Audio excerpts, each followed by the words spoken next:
हाँ, तो आज से हम लोग जो है शुरू करने जा रहे हैं नया चैप्टर, जिसका नाम है वंशागति का आणविक आधार, या इसको बोलते हैं मोलिक्यूलर बेसिस ऑफ इनहेरिटेंस। तो हम लोगों को मानव जनन देख चुके थे, जितनी भी बातें एनसीईआरटी में दी हुई हैं उसको हम लोग पढ़ चुके हैं। आप बेहतर होगा उसको नोट्स बनाकर इसे रिवाइज करते रहें। तो आज से हम लोग नया चैप्टर शुरू करने जा रहे हैं। और देखिए, ये जो चैप्टर है ये एनसीईआरटी के चैप्टर नंबर 6 है और जेनेटिक्स का चैप्टर नंबर 2 है। और देखा जाएगा तो क्लास 12th का ये सबसे बड़ा चैप्टर है। तो जितना भी चैप्टर क्लास 12th में है, 16 चैप्टर हैं, उसमें से सबसे बड़ा चैप्टर, मतलब सबसे ज़्यादा टॉपिक्स, सबसे अधिक प्रश्न जो है वो इसी चैप्टर में है, वंशागति के आणविक आधार में। सबसे अधिक जो क्वेश्चन भी आते हैं बोर्ड में वो इसी चैप्टर से आते हैं। तो चलिए इसको हम लोग आज से जो है शुरू करते हैं। सबसे चूँकि बड़ा चैप्टर है ये, तो हो सकता है थोड़ा वीडियोस मतलब अधिक बनेंगे, ठीक है, 10-12 वीडियोस का भी हो सकता है। तो इसलिए इसमें जो है एकदम अच्छे से नोट्स बनाते चलना है ताकि आपको दिक्कत नहीं हो रिवीजन करने में, ठीक है। और अगर पूरा एकदम जो वीडियो चलेगा उसको देख लिए तो फिर इस चैप्टर में कोई दिक्कत भी इसमें नहीं होने वाला है। और लगभग मान के चलो कि 40 से 50% जो ऑब्जेक्टिव होता है वो केवल इसी चैप्टर से आता है, वंशागति के आणविक आधार से। इसलिए बहुत इंपॉर्टेंट चैप्टर है ये, इसको ध्यान से समझना है। तो देखिए, सबसे पहली बात ये कि इस चैप्टर के नाम समझिए चैप्टर क्या बोलना चाहता है। देखो, इसका नाम है वंशागति का आणविक आधार। वंशागति मतलब क्या होता है? वंशागति का मतलब होता है लक्षणों का एक पीढ़ी से दूसरे पीढ़ी में जाना। एक पीढ़ी से दूसरे पीढ़ी में लक्षणों का वंशानुगत होना। लक्षण समझ रहे हैं, कैरेक्टर, गुण, जो गुणों का, लक्षण का वंशागत होना, जाना, क्या कहलाता है? वंशागति कहलाता है। इसी को इनहेरिटेंस कहते हैं, लक्षणों का एक पीढ़ी से अगले पीढ़ी में जाना। तो इसमें नाम है वंशागति का आणविक आधार, कि जो वंशागति होता है, एक पीढ़ी से जो लक्षण दूसरे पीढ़ी में जाते हैं, उनका आणविक आधार क्या है, मतलब कौन सा ऐसा अणु है जो एक पीढ़ी से लक्षण को अगले पीढ़ी में लेकर जाता है। एक पीढ़ी से लक्षण को अगले पीढ़ी में लेकर कौन जाता है, उसी के बारे में यहाँ पर पढ़ना है।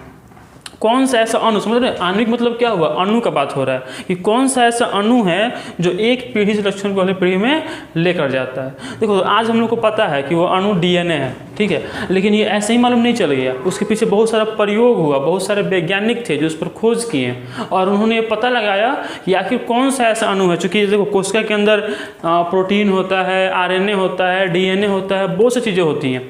उसमें से ये पता लगाना था कि आखिर कौन सा ऐसा अणु है जिसमें कि वंशागति की जो सारी सूचनाएं हैं वो जमा हैं और जो कि एक पीढ़ी से अगले पीढ़ी में लक्षणों को लेकर जा रहा है, ठीक है। तो हम लोग वहीं पढ़ने वाले हैं कि कैसे मालूम चला कि डीएनए ही आणविक आधार है, डीएनए ही वो अणु है जो एक पीढ़ी से अगले पीढ़ी में लक्षण को लेकर जा रहा है।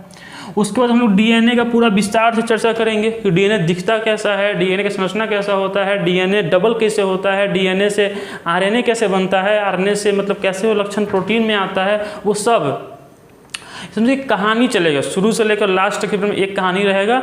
इसलिए वीडियो को बीच में छोड़ना नहीं और पूरा वीडियो एकदम ध्यान से देखकर इसका नोट्स बनाते चलना। सबसे पहले इसमें हम लोग समझ गए चैप्टर का नाम क्या है, वंशागति का आणविक आधार, कि जो वंशागति होता है, एक पीढ़ी से लक्षण जो अगले पीढ़ी में जाते हैं, उनका आणविक आधार क्या है, उसके बारे में हम खोज करेंगे और फिर उसके बारे में पढ़ेंगे। लेकिन ये पढ़ने से पहले थोड़ा सा जो शुरुआती चीज़ें न्यूक्लिक अम्ल के बाद में हम जान लेते हैं कि न्यूक्लिक अम्ल क्या होता है, और उसके बाद हम लोग इसमें आगे बढ़ेंगे और इसमें हम लोग बात करेंगे डीएनए से शुरू करेंगे कि डीएनए ही आनुवांशिक पदार्थ है, ये मालूम कैसे चला, तो वो खोज करेंगे। उसके पहले थोड़ा सा एक न्यूक्लिक अम्ल के बारे में पता होना चाहिए, जो कि बेसिक चीज़ है और एनसीईआरटी में भी दिया हुआ है पहले यहीं। तो पहले हम न्यूक्लिक के बारे में पढ़ लेते हैं और फिर हम लोग डीएनए से बात को शुरू करेंगे। तो देखो, टॉपिक लिखो न्यूक्लिक अम्ल। टॉपिक क्या लिखोगे? न्यूक्लिक अम्ल। देखो, इस चैप्टर में शुरुआत होगा जब हम लोग शुरू करेंगे पढ़ना कि डीएनए ही आनुवांशिक पदार्थ है, डीएनए ही आणविक आधार है, इसका खोज कैसे होगा। जब हम लोग वो पढ़ना शुरू करेंगे तभी चैप्टर शुरू होगा। लेकिन अब चूंकि जो डीएनए है वो एक न्यूक्लिक अम्ल है, तो उसके बारे में थोड़ा सा पढ़ना पड़ेगा कि न्यूक्लिक अम्ल आखिर होता क्या है। तो ठीक है, डालो हेडिंग, फर्स्ट हेडिंग इस चैप्टर का न्यूक्लिक एसिड, या इसको क्या बोलते हैं, न्यूक्लिक अम्ल। देखो, न्यूक्लिक अम्ल क्या होता है, तो इसकी जो खोज है, ये एक वैज्ञानिक थे, या उनको जैव विज्ञानविद बोल दो, बायोलॉजिस्ट, जिनका नाम था फ्रेडरिक मेसर। फ्रेडरिक मेसर ने कोशिका के अंदर से, कोशिका जो होता है सेल के अंदर से, न्यूक्लियस से, केंद्रक से डीएनए को अलग किया, डीएनए को निकाला। चूँकि उन्होंने डीएनए को न्यूक्लियस से निकाला इसलिए उसका नाम दे दिया न्यूक्लिक। और उन्होंने देखा कि डीएनए जो होता है अम्लीय प्रकृति का होता है, मतलब डीएनए अम्लीय प्रकृति का होता है। समझ रहे, 3 प्रकृति हो सकता है, अम्लीय, क्षारीय, उदासीन। तो उसमें से डीएनए जो था वो अम्लीय प्रकृति का था, उन्होंने ऐसा महसूस किया प्रयोग के द्वारा, इसलिए उसका नाम क्या रख दिया, न्यूक्लिक अम्ल। तो न्यूक्लिक अम्ल पूछा जाएगा ये नाम कौन दिया, तो फ्रेडरिक मेसर ने दिया। किसके लिए दिया, डीएनए के लिए दिया, लेकिन बाद में आरएनए को भी इसमें शामिल कर लिया गया। मतलब कि न्यूक्लिक अम्ल कितने प्रकार के होते हैं, 2 प्रकार के। कौन कौन, एक होता है डीएनए और एक होता है आरएनए। डीएनए का फुल फॉर्म क्या होता है, देखो इतना पता होना चाहिए, 12th क्लास के विद्यार्थी हो। डीएनए फुल फॉर्म क्या होता है, डीऑक्सीराइबोज न्यूक्लिक एसिड। अब देखो इसका ऐसा नाम क्यों है, इसमें डीऑक्सीराइबोज क्या है वो सब हम लोग इस चैप्टर में पढ़ेंगे अभी।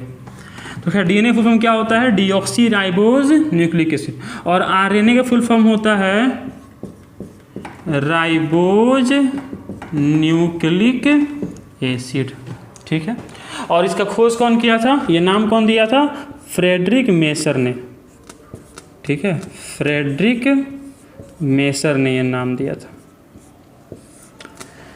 अब देखो जो न्यूक्लिक अम्ल होता है, न्यूक्लिक अम्ल ये बना होता है।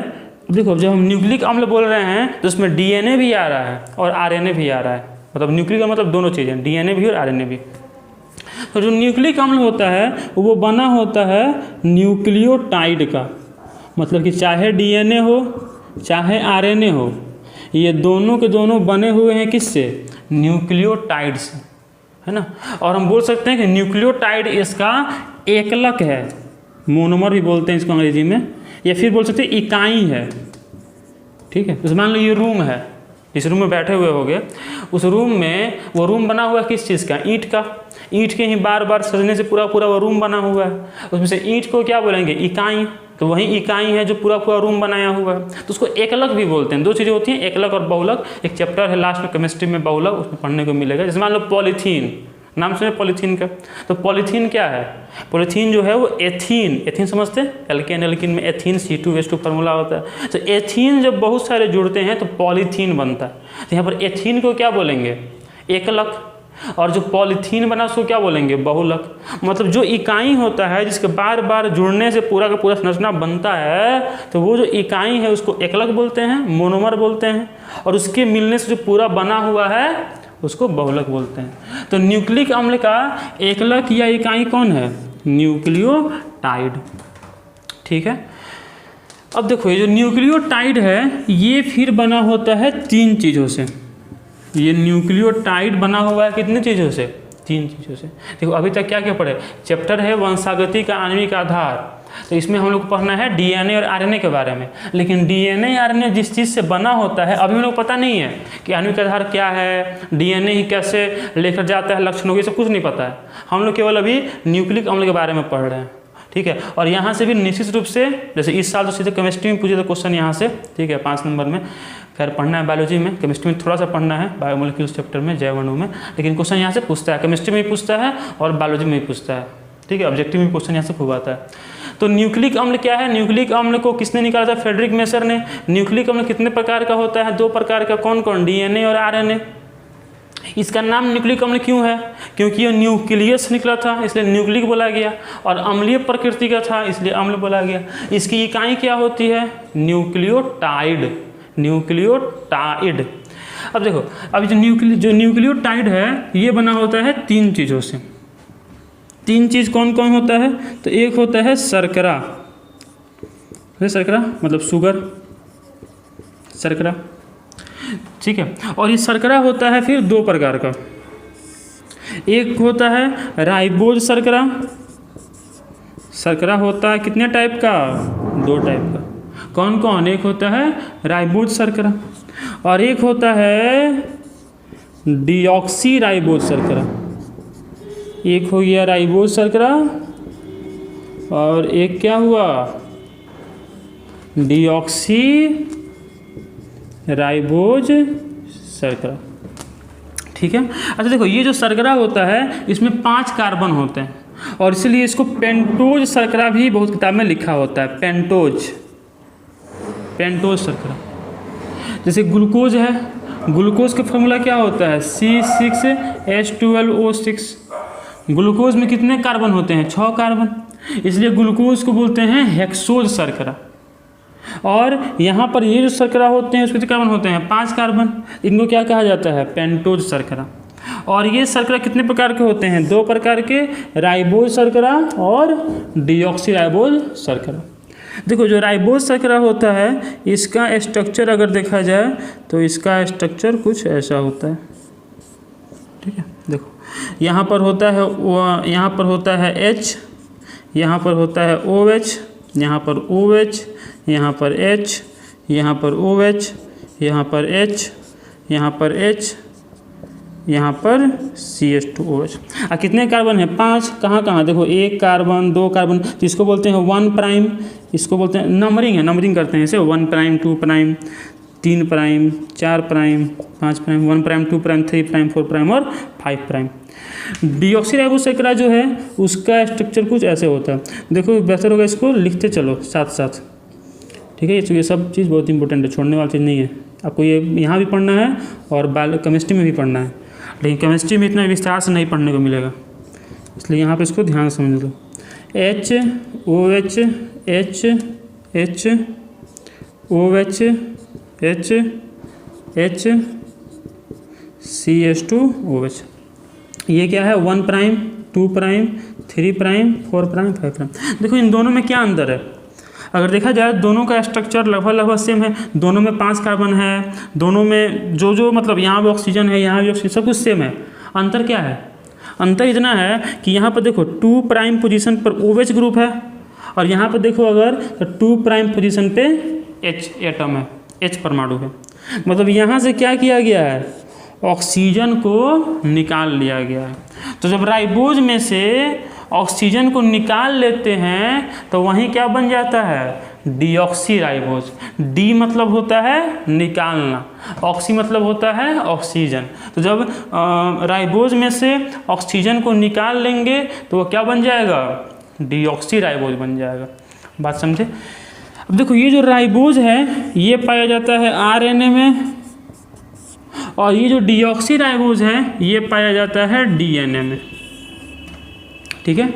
और इसीलिए आरएनए का फुल फॉर्म क्या होता है, राइबोज न्यूक्लिक एसिड।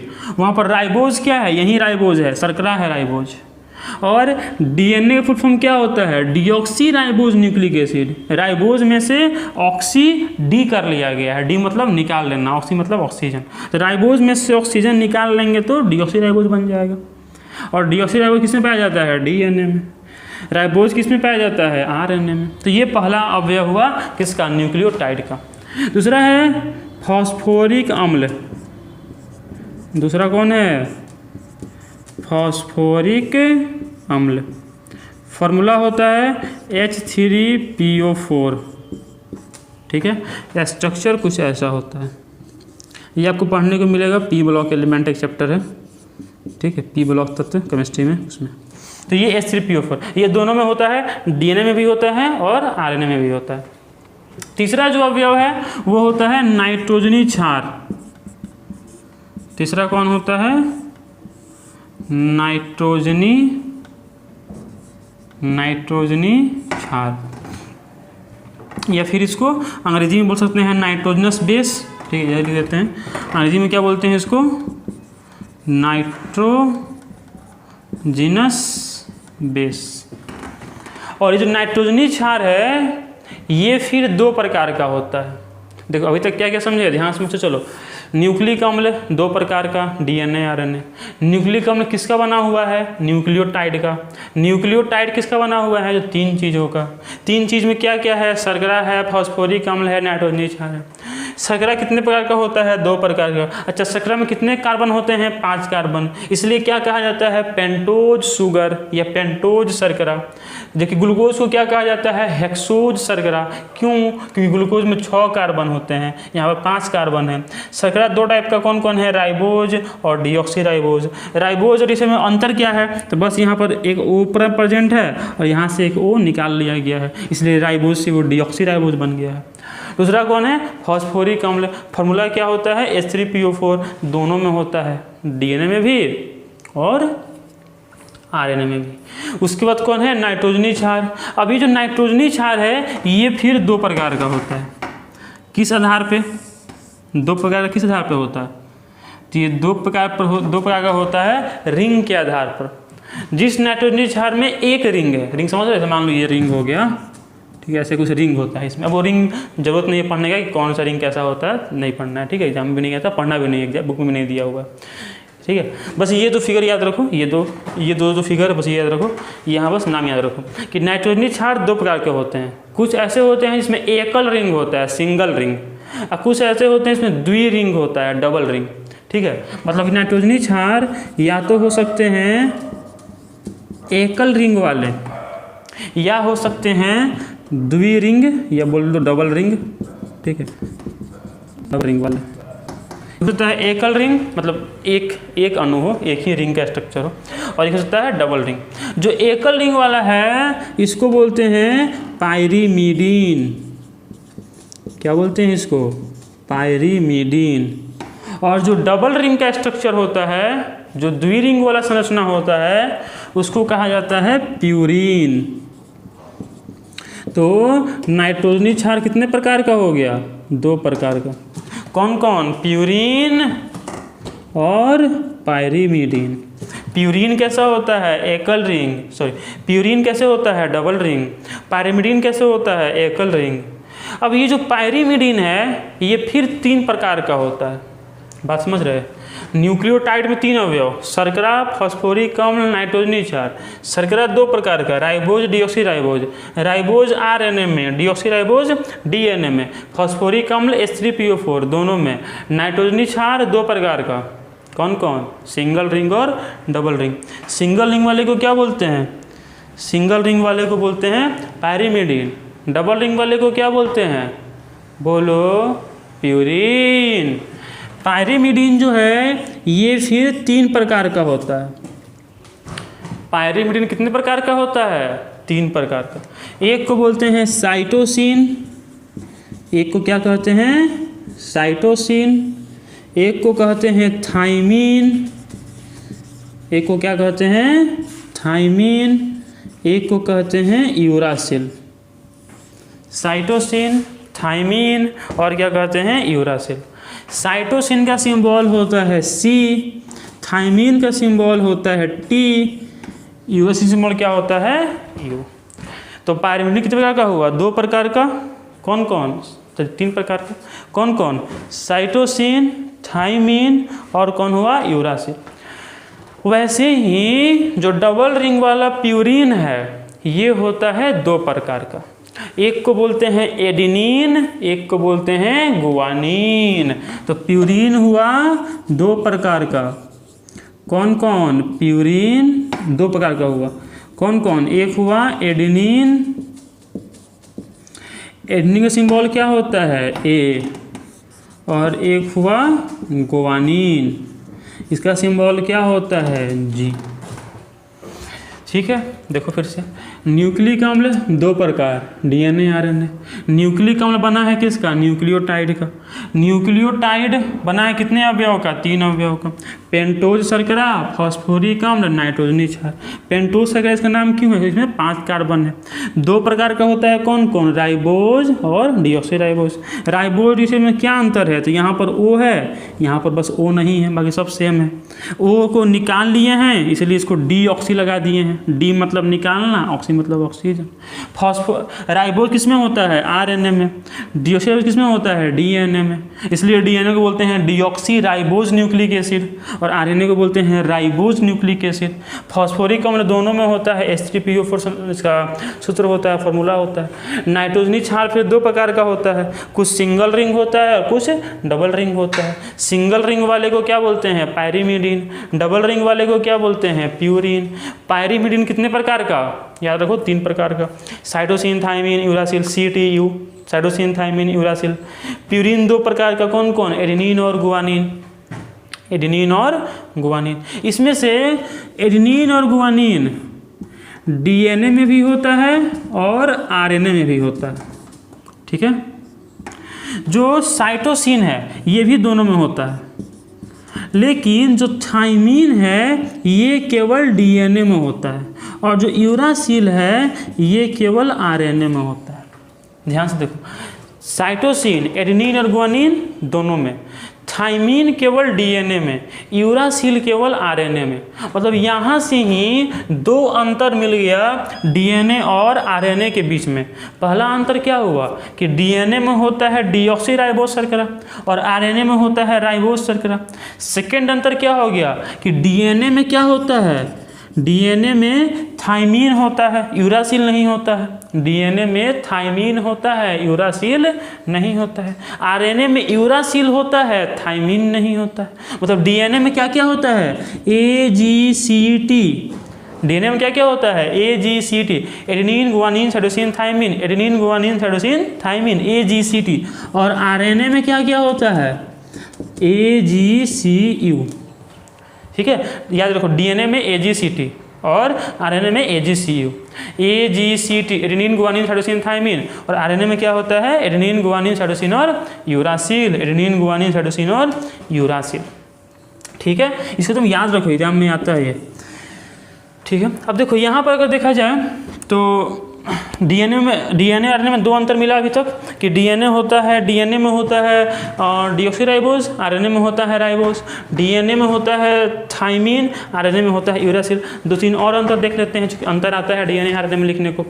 तो तीसरा अंतर क्या हो जाएगा कि डीएनए जो होता है, डीएनए ये एक डबल स्टैंडर्ड संरचना है। मतलब इसमें द्विकुंडलियाँ पाई जाती हैं, एक द्विकुंडलित संरचना है। देखो डीएनए कुछ ऐसा होता है, द्विकुंडलित। अभी बनाएंगे हम डीएनए, अब हम डिटेल से पढ़ाएंगे, पूरा एक क्लास खाली डीएनए के बारे में होगा। लेकिन समझो कि ये द्विकुंडलित, इसमें कितना कुंडलित दिख रहा है? 2। इसमें डबल हेलिक्स है, जबकि आरएनए जो होता है सिंगल हेलिक्स होता है। मतलब आरएनए जो होता है उसमें एक ही स्ट्रैंड होता है, 2 स्ट्रैंड, इसको स्ट्रैंड बोलते हैं, स्ट्रैंड। तो इसमें एक ही स्ट्रैंड है और डीएनए में 2 स्ट्रैंड। तीसरा अंतर हुआ ये, लिखिए तो साथ में इसको। पहला अंतर क्या लिखे कि डीएनए में डीऑक्सी शर्करा होता है, आरएनए में राइबोज शर्करा होता है। डीएनए में थाइमिन होता है, आरएनए में यूरासिल होता है। तीसरा अंतर क्या हुआ? डीएनए में डीएनए जो होता है ये द्विकुंडलित होता है, डीएनए में डबल स्ट्रैंड होता है, 2 स्ट्रैंड होता है, आरएनए में सिंगल स्ट्रैंड होता है। फोर्थ डिफरेंस क्या हो जाएगा कि बताओ डीएनए आरएनए में से कौन भारी होगा और कौन हल्का होगा? डीएनए में 2 स्ट्रैंड है तो डीएनए का जो आणविक भार है वो उच्च होता है और आरएनए का जो आणविक भार है वो निम्न होता है। तो यहाँ समझ सकते हैं, लिख लो फोर्थ पॉइंट कि इसका आणविक भार उच्च होता है, किसका? डीएनए का, और आरएनए का आणविक भार निम्न होता है। 5वां, डीएनए कहाँ कहाँ होता है बताओ? कोशिका के अंदर डीएनए कहाँ कहाँ होता है? सब पढ़ोगे उसको कोशिका चैप्टर में क्लास 11 में, तो हम याद दिलाते हैं कहाँ कहाँ होता है। तो क्रोमोजोम जो गुणसूत्र होता है, जो इंसान में कितना होता है? 46 या 23 जोड़ा, है ना। जो चिंपैंजी है या गोरिल्ला है उसमें कितना होता है? 24 जोड़ा या 48। जो मकई है उसमें कितना होता है? 10 जोड़ा, है ना, 20 कह सकते। जैसे इंसान में 23 जोड़ा 46 होता है। वैसे ही अगर मान लो कि हम बात करें जो पी प्लांट होता है, जो पढ़े थे ना एक चैप्टर में, इसके पहले जो चैप्टर था जेनेटिक्स का, जो मटर का पौधा होता है उसमें कितना होता है? 7 जोड़ा, 14। जो फल मक्खी होती है, बड़ी बड़ी मक्खियाँ जो फल बैठती हैं उनमें कितना होता है? 4 जोड़ा। सब लिखवाए हुए थे पिछले चैप्टर में, ठीक है। तो मतलब डीएनए कहाँ कहाँ होता है? क्रोमोजोम में। क्रोमोजोम बना होता है किसका? डीएनए का। अभी आगे देखेंगे कैसे डीएनए जुड़ता है, कैसे क्रोमोजोम बनता है, पूरा एक वीडियो खाली उसी के लिए होगा। तो मतलब डीएनए कहाँ कहाँ होता है? तो एक डीएनए होता है क्रोमोजोम में, और कहाँ कहाँ होता है? और होता है माइटोकॉन्ड्रिया में। मतलब डीएनए कहाँ कहाँ होता है? डीएनए होता है गुणसूत्र में, क्रोमोजोम को हिंदी में क्या कहते हैं? गुणसूत्र। और कहाँ होता है? माइटोकॉन्ड्रिया में। माइटोकॉन्ड्रिया समझते हैं ना, जिसे कोशिका का क्या कहते हैं? बिजली घर। उसी तरह से कोशिका का रसोई घर किसे कहा जाता है? राइबोसोम को, क्योंकि राइबोसोम में जो है खाना बनता है, फिर जो प्रोटीन है वो बनता है। वैसे ही कोशिका का आत्मघाती थैला किसे कहा जाता है? लाइसोसोम को कहा जाता है।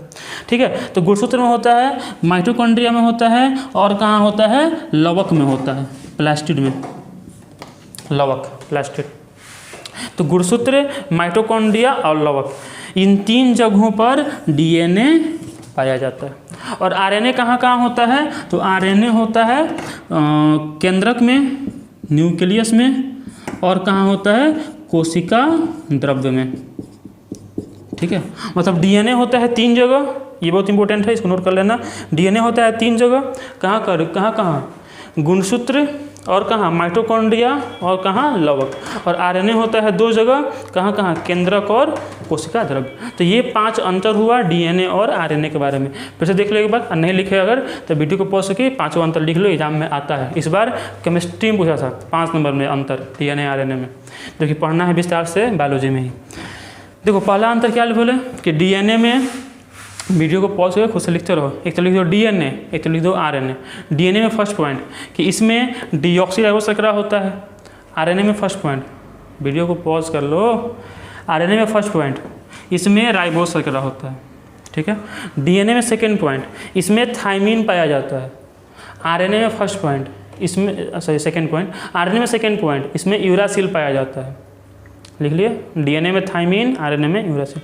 थर्ड पॉइंट लिखो कि डीएनए द्विकुंडलित, ऐसे लिखना, द्विकुंडलित मतलब 2 कुंडलियाँ होती हैं। डीएनए द्विकुंडलित संरचना होता है, द्विकुंडलित। और आरएनए में लिखना यह एकल कुंडलित संरचना है। डीएनए कैसा है? द्विकुंडलित, आरएनए कैसा है? एकल कुंडलित। थर्ड पॉइंट हो गया। फोर्थ पॉइंट लिखो, डीएनए का आणविक भार उच्च होता है। देखो इसमें 2 कुंडलियां हैं तो भारी होगा। इसका आणविक भार उच्च होता है, इसका आणविक भार निम्न होता है। लिख लिए। पांचवा पॉइंट, डीएनए या लिखना यह गुणसूत्र माइटोकॉन्ड्रिया एवं लवक में उपस्थित होता है। ठीक है, और इसमें लिखना यह केंद्रक तथा कोशिका द्रव्य में उपस्थित होता है। ठीक है, अब देखो इसी में एक और चीज़ इसको पढ़ लेते हैं हम लोग, फिर ये टॉपिक आज का वीडियो ख़त्म करते हैं। चारगाफ का नियम। ठीक है, सब लिख लिए, इसमें से देख लो, जो चीज़ छोटा होगा वीडियो को पॉज कर लिख लो एक बार। लिख लिए? ठीक है, तो अंतर लिख लिए डीएनए आरएनए में, इम्पोर्टेंट था। तो एक लास्ट चीज़ जो बच रहा है उसको कर लेते हैं, चारगाफ का नियम। लिखना टॉपिक, चारगाफ का नियम, चारगाफ्स रूल बोलते हैं इसको, या चारगाफ का नियम। देखो चारगाफ का नियम क्या है? चारगाफ वैज्ञानिक का नाम है, एक मतलब बोलो बायोलॉजिस्ट का नाम है, जैव विज्ञानविद का नाम है। चारगाफ ने क्या बताया? अब देखो ये एग्जाम में कभी नहीं आएगा कि चारगाफ का नियम किसे कहते हैं, लिखिए, नहीं आएगा। इस पर ऑब्जेक्टिव आता है। ठीक है, समझो पहले ये कहता क्या है। चारगाफ का नियम ये कहता है कि जितना % एडेनिन होगा डीएनए में, उतना % थाइमिन होगा, और जितना % गुआनिन होगा उतना % साइटोसिन होगा। जितना % एडेनिन उतना % थाइमिन, जितना % गुआनिन इतना % साइटोसिन। लिख लेना इस बात को। इस नियम के अनुसार एडेनिन एवं थाइमिन बराबर मात्रा में या बराबर प्रतिशत में उपस्थित होते हैं, तथा गुआनिन और साइटोसिन भी इक्वल % में, ठीक है, बराबर प्रतिशत में उपस्थित होते हैं डीएनए में। अब देखो ये कभी नहीं आएगा चारगाफ नियम किसे कहते हैं। मेन चीज़ है कि आपको जो है इस पर क्वेश्चन बनाने आना चाहिए। क्वेश्चन किस तरह से आता है, तो बोर्ड में हर एक साल क्वेश्चन इसमें से रहता ही है कि रहता है कि मान लो दिया है एडेनिन 30%, और पूछेगा बताइए गुआनिन कितना % होगा, बताओ खुद से। एडेनिन अगर 30% है तो गुआनिन कितना % होगा डीएनए में? देखो एडेनिन 30% तो थाइमिन भी कितना हो गया 30%। ये दोनों तो इक्वल है, ये 30 तो ये भी 30, कितना हो गया 60%। पूरा मिलाएंगे तो 100% है ना। तो ये 60 हो गया, पता कितना 40, और 40 में से 20 ये और 20 ये, मतलब गुआनिन कितना हो गया 20%, और साइटोसिन भी कितना हो गया 20%। बस ऐसे ही क्वेश्चन आता है, कोई एक दे देगा। अब जितना वो होगा उतना ही जो उसका पूरक है, एडेनिन के सामने थाइमिन, ग्वानिन के सामने साइटोसिन होगा, और उसको जोड़ेंगे और उसको 100 में से माइनस कर लेंगे, क्योंकि पूरा मिला के 100 होगा ना, समझ रहे हैं। मतलब पूरा जो एथी है, पूरा जो इसमें नाइट्रोजन क्षार है वो तो 100% हुआ ना, तो ये 30 हो गया, कितने बचा 40, तो 20 ये होगा, 20 ये होगा। मान लो कि दे देता एडेनिन दिया है 18%, आया हुआ क्वेश्चन है बोर्ड में 2 बार। एडेनिन शायद नहीं होता कोई और, मान लो थाइमिन है, थाइमिन दिया है 18%, और पूछे बताइए साइटोसिन कितना % होगा, बताओ खुद से। थाइमिन अगर 18% है, साइटोसिन कितना % होगा? देखो थाइमिन 18, तो एडेनिन भी कितना हुआ 18, 18 कितना हो गया 36, तो 100 में से 36 गया तो कितना बचा 64, समझे बात। मतलब 64 में से आधा साइटोसिन होगा और आधा गुआनिन होगा, तो 64 में से आधा कितना हो जाएगा 32, तो 32% साइटोसिन और गुआनिन में कितना हो गया 32%। ठीक है, या इससे और भी पूछ देता है ये क्वेश्चन, समझ में आया ना जी क्या बोले। थाइमिन 18, एडेनिन भी 18, अब दोनों 18 कितना हो गया 36, 100 में से 36 गया कितना बचा 64। ठीक है, मतलब सबका योग तो 100% है ना, तो 64 में से आधा गुआनिन आधा साइटोसिन, तो आधा कितना हो जाएगा 32 साइटोसिन और 32 गुआनिन। अच्छी तरह से और क्वेश्चन आ जाता है इसमें से कि परसेंटेज में नहीं देगा। ठीक है, जैसे मान लो दे दिया, ऐसे दे देता, डेसिमल में दे देता है, दशमलव में दे दिया एडेनिन 0.3, तो बताइए कि साइटोसिन कितना होगा। देखो 0.3 है, मतलब अब सबका योग 1 होगा, दशमलव में अगर रहेगा सबका योग 1 होगा, और अगर परसेंटेज में रहेगा सबका योग 100 होगा, तो 1 होगा तो बस बन गया। एडेनिन 0.3 है तो थाइमिन भी कितना हो जाएगा 0.3 ना, जितना ये होता है उतना ये होता है, और साइटोसिन कितना हो जाएगा 0.6 हो गया, 1 में से 0.6 माइनस करेंगे कितना हो गया 0.4, 0.4 में से आधा साइटोसिन और आधा गुआनिन, तो ये कितना हो गया 0.2, और गुआनिन भी कितना हो गया 0.2। समझे बात को, ऐसे बन सकता है। देखो दशमलव में रहेगा सबका योग कितना होगा 1, और अगर परसेंटेज में रहेगा तो सबका योग कितना होगा 100। मान लो दे देता है कि एडेनिन मान लो दे दिया है 0. कुछ भी मान लो 2 दिया है, पूछे बताओ गुआनिन कितना होगा, तो एडेनिन 0.2 और थाइमिन भी कितना हो जाएगा 0.2, तो 0.2 कितना होगा 0.4, बचा कितना 0.6 में से आधा गुआनिन आधा साइटोसिन, और 0.3 गुआनिन 0.3 साइटोसिन। तो बस यही था चरगाफ का नियम, इसको मेरे ख्याल से नोट करना, समझ में आ जाएगा। फिर 2 क्वेश्चन जो करवाए हैं देखना, बोर्ड में भी क्वेश्चन आया हुआ है, देख सकते हो उसको। अब जो नेक्स्ट वीडियो होगा उसमें हम लोग अब इस चैप्टर में शुरू से शुरू करेंगे, मतलब ये तो खैर था ही, ये भी था एनसीईआरटी में भी दिया हुआ है। अब हम लोग बात करेंगे कैसे मालूम चला कि डीएनए ही आनुवांशिक पदार्थ है, और डीएनए ही एक पीढ़ी से लक्षण को अगले पीढ़ी में लेकर जाता है। तो यहाँ कुछ प्रयोग हैं, एक थे ग्रिफिथ महोदय, उन्होंने प्रयोग किया था, और फिर से हर्षे एवं चेज, उनका प्रयोग देखेंगे जो 5 नंबर में बोर्ड एग्जाम में आता है। ठीक है, तब तक के लिए पढ़ाई करते रहें, इसको लिख लो अगर नहीं लिखे इसमें कुछ, तो ये मेन चीज़ लिख लेना इसको पॉज करके। ठीक है, अगर लिख लिया तो बहुत बढ़िया, तब तक के लिए पढ़ाई करते रहें, धन्यवाद।